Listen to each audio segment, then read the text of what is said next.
রাধে রাধে বন্ধুরা, চলো আজকে আমার বাড়ির ফাঁকা ছাদটাকে ছাদ বাগানে পরিণত করি। দেখো, আমি আগের থেকেই মাটিগুলোকে রোদে শুকোতে দিয়ে রেখেছিলাম। এরপরে প্রয়োজনীয় যত সার সেগুলোও আমি রেখে দিয়েছিলাম ছাদের মধ্যেই। এইবার আমি মাটিগুলোকে গুঁড়ো করব। দেখো আমি কিভাবে গুঁড়ো করছি তোমরাও।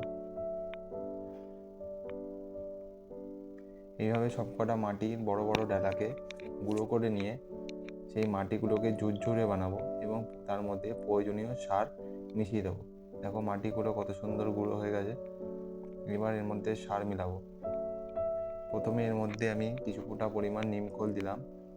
এরপরে এর মধ্যে আমি কিছুটা ভার্মি কম্পোস্ট দেবো। তারপরে এর মধ্যে আমি কিছুটা কোকোপিট দিয়ে দেবো। এই কোকোপিট দিলে মাটির জল ধারণ ক্ষমতা বেড়ে যায়।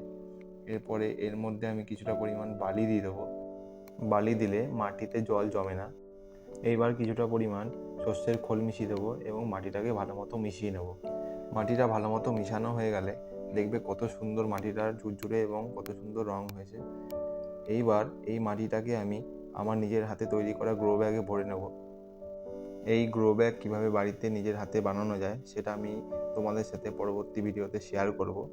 এইভাবে গ্রো ব্যাগগুলোতে মাটি ভরে নিয়ে আগের দিন রাতে ভিজিয়ে রাখা সবজির বীজগুলোকে এই গ্রো ব্যাগে ছড়িয়ে দেব।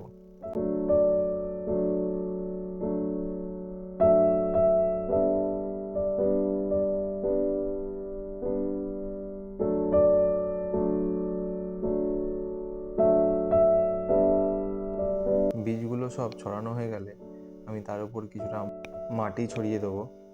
মাটিটা ঠিক মতো ছড়ানো হয়ে গেলে আমি সামান্য পরিমাণ জল দিয়ে এগুলোকে জার্মিনেট হওয়ার জন্য রেখে দেবো। আমার ভিডিওটি ভালো লাগলে আপনারা লাইক, কমেন্ট, শেয়ার করে চ্যানেলটিকে সাবস্ক্রাইব করে দেবেন।